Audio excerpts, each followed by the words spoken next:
Just finished an ebook called This Summer Will Be Different by Carly Fortune. Also, it's September 13th. And I liked this one. It was cute, it was heartfelt, it was entertaining, kept my interest. It's a romance, by the way. And I rated it 3 stars because, while I did enjoy it, it wasn't an absolute favorite for me, and I've read other romances that I like better, including others from Carly Fortune. But this one, we follow a girl who goes by B, I believe, and it's kind of about the relationship of her and her best friend, who I believe her name is Bridget. So it goes through their relationship, takes place in Prince Edward Island, so there's a lot of Anne of Green Gables references. Bridget at one point makes rules for them going to Prince Edward Island, the 2 friends, one of which is don't fall in love with my brother. Her brother is Felix, but goes by Wolf. Yeah, so we follow those characters and their relationships and their lives. Also, the main character, B, is a florist. She owns her own floral shop, which I believe was called In Bloom. But she really has other dreams of things that she wants to make happen, but she's so focused on running her florist shop that some of that gets a bit lost. But I liked it. If you're looking for a good lighthearted romance, or you just want to read something that takes place on Prince Edward Island, then check it out. I just finished an audiobook, The Mystery Writer by Sulari Gentile, I believe is how you say it. Please also excuse the dustiness of my car. But I read another book by this author, The Woman in the Library, and I believe I liked that one better. This one I rated 3 stars. With it being an audiobook, I did have trouble staying focused on it at times. But basically, there's this mystery author. She's trying to become a mystery author, and she meets this other published author, and she's trying to get in with his publishing company, but he's not too sure they'd be the right fit for her. The next thing you know, he's killed, and there's lots of conspiracy theories that are going on the web, and she gets herself caught up in some trouble, and her brother and this guy that she likes are trying to find out what happened to her. So I mean, it was interesting, a little bit of a different story, different take on things. I wasn't super invested in it. Again, had trouble focusing on it. So I would definitely read The Woman in the Library. This one, could take it or leave it, I guess, but there you go. It's Wednesday, September 25th, and forgive me, I have a cold. Liam gets colds, I now get colds. So I may not sound my usual self, but I just finished an ebook that I wanted to share with you called A Good Girl's Guide to Murder by Holly Jackson. I really enjoyed this one. I rated it 5 stars. It was an interesting story. It gets into this missing girl from 5 years ago, and the main character, Pip, is doing a capstone project on what happened to this girl. And because basically, so I don't feel like I'm telling it well, but so she wasn't just missing, she's presumed dead, killed by this guy named Sal, who then killed himself. But Pip is doing her capstone project as a project, but also because she suspects that Sal is the real killer. And she hopes through her project that she can uncover the real killer and what really happened to the girl, Andy. So we follow Pip through her project, questioning people, taking logs, making notes. And one of the things that I really liked about this book that I haven't had in too many other books, but I would like to read more books like that, is kind of a use of mixed media. So it's not just the regular book text. We have that, but there's also her logs from her recordings and talking to people, some notes that she's made here and there. So I don't know, just that changing format really kept me interested in it. I've also liked books before that are written in letters or include letters, so I think that really helped to keep my interest. And as I said, I'd like to read more like that. There's lots of, I don't want to say twists and turns, but there is in a sense in that the story keeps taking you to different places, different suspects, and it's also a little bit of a sad story at times. But if you like a good mystery, if you like mixed media, then I think that you would enjoy this one. So check it out if that sounds interesting to you. And if you know of any other good books that include mixed media, like letters, journal entries, whatever, let me know what they are below, because I do like this format. All right, that's all for now, and I'll see you for the next book. Friday, September 27th. I've still got this cold going on a little bit, but I just finished an audiobook called How to Solve Your Own Murder by Kristen Perrin. And as you know, I sometimes have trouble with audiobooks if I'm not super into them. I find it hard to stay focused on them, and that was the case with this one, partly because it had a lot of characters, and I sometimes wonder if I was reading in the physical book or the ebook, if I'd have an easier time focusing on it, because with the audiobooks, it's very easy for my mind to wander away from it, thinking about other things, and lose what's going on in the story. And I don't want to go back and re-listen, so I think the best thing for me to do will be to read the description to you, because I think that will give a better idea than what I can recall from the book. It's 1965, and teenage Frances Adams is at an English country fair with her two best friends. But Frances's life takes a hairpin turn when a fortune teller makes a bone-chilling prediction. One day, Frances will be murdered. Frances spends a lifetime trying to solve a crime that hasn't happened yet, compiling dirt on every person who crosses her path in an effort to prevent her own demise. For decades, no one takes Frances seriously, until that is nearly 60 years later when Frances is found murdered. In the present day, Annie Adams has been summoned to a meeting at the sprawling country estate of her wealthy and reclusive great-aunt Frances. But by the time Annie arrives in the quaint English village of Castle Knoll, Frances is already dead. Annie is determined to catch the killer, but thanks to Frances's lifelong habit of digging up secrets, it seems every endearing and eccentric villager might just have a motive for her murder. Can Annie safely unravel the dark mystery at the heart of Castle Knoll, or will dredging up the past throw her life into the path of a killer?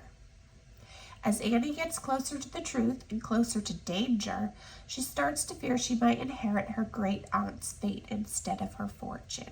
So it was a good mystery story. Again, just hard for me to keep track of and focus on. But I did rate it 3 stars because the parts that I did stay engaged in and did follow, I liked and enjoyed. But can't give it 4 or 5 stars because it didn't hold my interest that well. So check it out if you think it sounds interesting. Maybe you'd do better with the physical book, but that's the latest. Just finished this book that I got from the library called Listen for the Lie by Amy Tintera. And I don't know, this one got recommended to me, either someone I know, Booktube, but I did rate it 5 stars. It was quite a fast read for me. I read it faster than most books I've read lately and enjoyed it, considering it's 5 stars and I read it fast.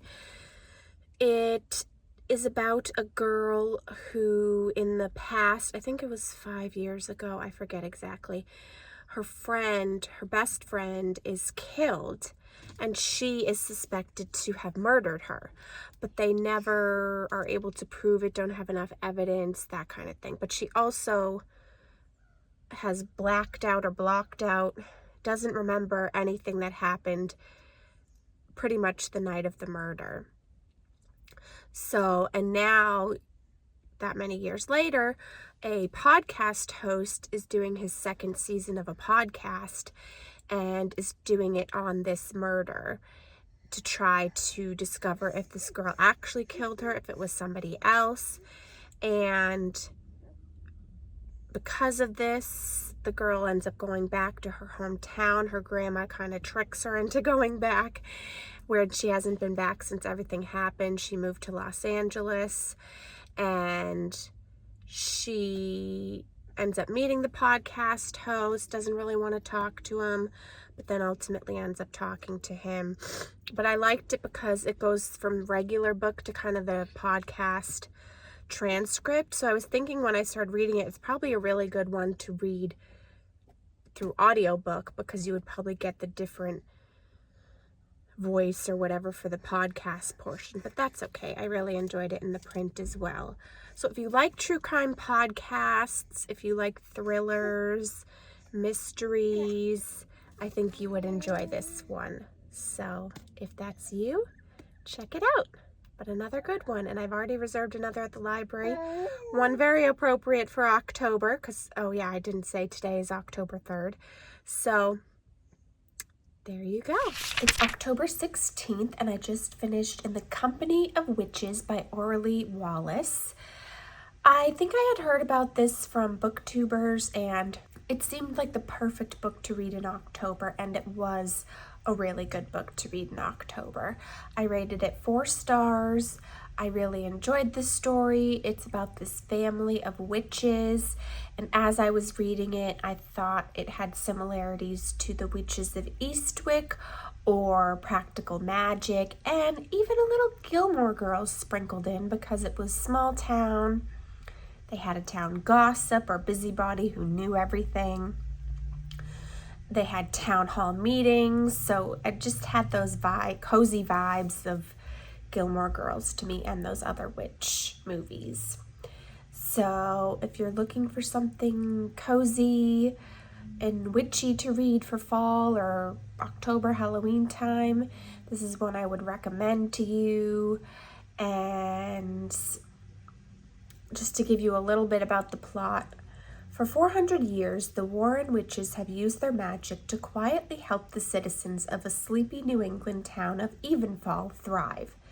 There's never been a problem they couldn't handle. Then Constance Graves dies while staying at the witch's bed and breakfast. That's right, they own a bed and breakfast.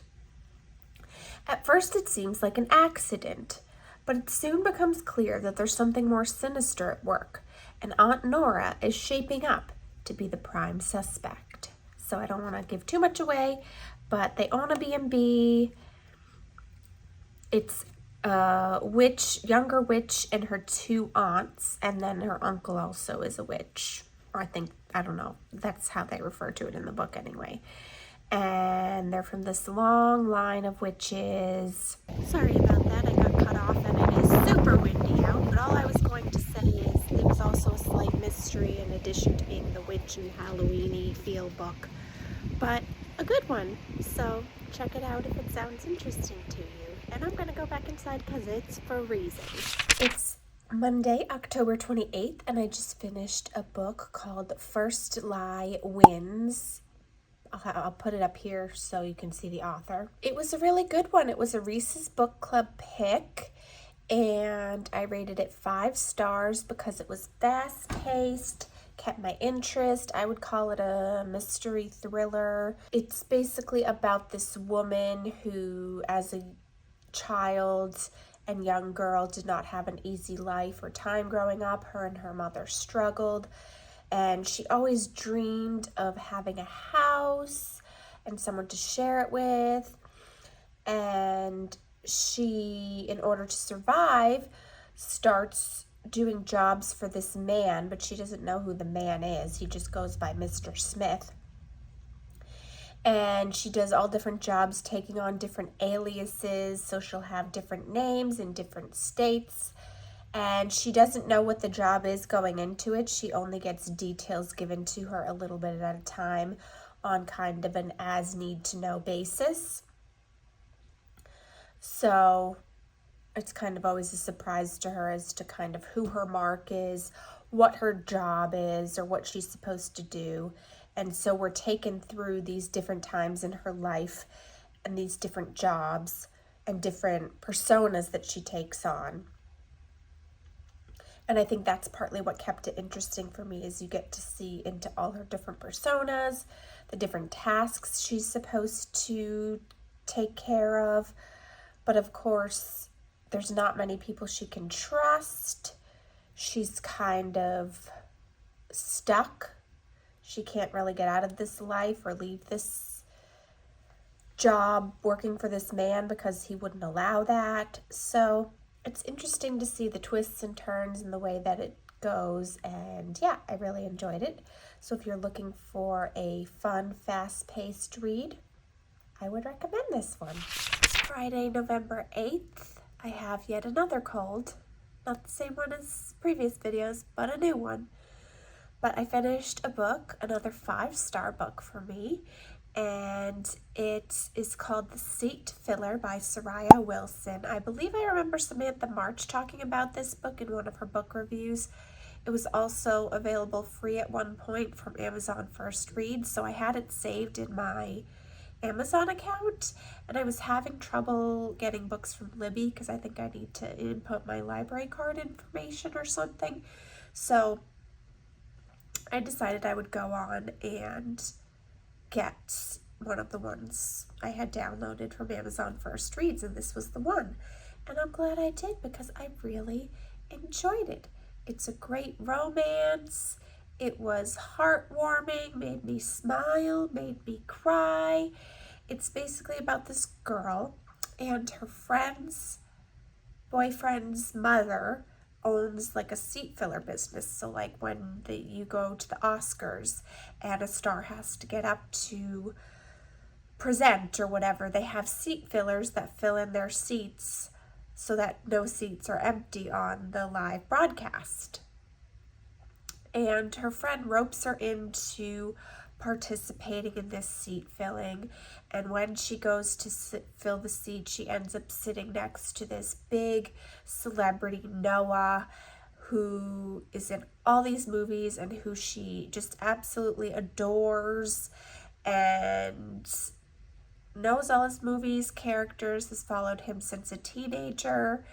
And yet when she meets him, she thinks, oh, this guy's probably so arrogant. Of course, she's filling the seat that his date was in that got up and went to the bathroom or whatever. She tells him she has no idea who he is, never heard of him, don't know anything about these movies. And they kind of get to talking and form a connection. But there's another element to it where she has this phobia that comes from when she was young. And I won't tell you what the phobia is. I'll let it be a surprise, but it's a very unique phobia that makes it very difficult for her to date. So she's kind of just resigned herself to the fact she's not going to date, she's not going to have relationships. This is just how her life is. But anyway, we follow their journey. It's a fun read. It's a light read. Like I said, heartwarming, emotional. I loved it, rated at 5 stars. So if you're looking for something like that as your next read, definitely check it out. It is November 25th, and I just finished reading A Quiet Life in the Country, a Lady Hardcastle mystery by T.E. Kinsey. And I'm sorry to say that I did not like this book. It had all the right elements to be a book that I thought I would like, but turns out I didn't, and I don't know why that is. If it's because it was written by a British author, the time period it was set in, if there's just too many characters to keep track of, I don't know. But the vibe I got from it was that it's a Sherlock Holmes Watson feel, but they're women. And so it's Lady Hardcastle and then her like lady's maid servant. I don't know the exact description they would give her, but she helps her in her day-to-day life, and they also live together. So they move from London to have a quiet life in the country, hence the title. And these murders go on. Also gave me Agatha Christie vibes. And they kind of get involved with the local police force and kind of meddle in the investigation, starting their own investigation. But I don't know, it was just really not grabbing me. Felt very slow to get through, even though it's less than 300 pages. Dragged for me a bit. Again, couldn't get invested in the story and the characters. Don't know exactly why, but I just wanted to finish it, and I even thought about not finishing it because I'm like, I'm not enjoying this. It's not grabbing me. I should just not finish it, but I don't know, something about me, I don't like to do that. I like to try to trudge through and finish things even if I'm not enjoying them. So, not one I can recommend. I'm going to rate it 2 stars because it was so hard for me to get through and I really wasn't enjoying it. So it's too bad. I always feel bad when I come across books that I don't really enjoy, but it happens. So that's the latest. And I haven't even begun editing this book video, so I have no idea how many books I've read, but I should probably get to it because I haven't posted a video in a while and I feel like I should share these books with you before the year's out. So hopefully I can get to that soon.